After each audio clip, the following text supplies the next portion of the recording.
অতএব আল্লাহকে রাজি খুশি করার জন্য আপনি আপনার আবেগ, আপনার ইবাদত সব ঢেলে দিবেন, অন্য কারো কাছে কিছু পাওয়ার আশা করবেন। অতএব নামাজ আপনার মাদকের দিকে যাওয়া লাগবে না, নামাজই আপনার হতাশা দূর করে দেবে ইনশাআল্লাহ।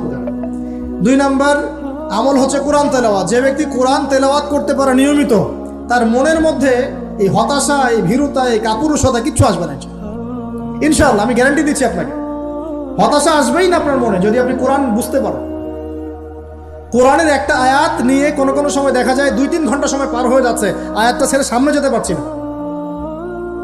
আয়াত নিয়ে কোনো সময় দেখা যায় 2-3 ঘন্টা সময় পার হয়ে যাচ্ছে, আয়াতটা ছেড়ে সামনে যেতে পারছি না।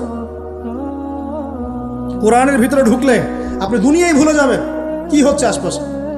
আমি এমন অনেক আলেমকে দেখেছি যে একটা বই, পাতলা একটা বই, আরবি বই নিয়ে পড়া শুরু করেছেন, যে ফজরের পরে জোহরের ওয়াক্ত হয়ে যাচ্ছে, বইটাই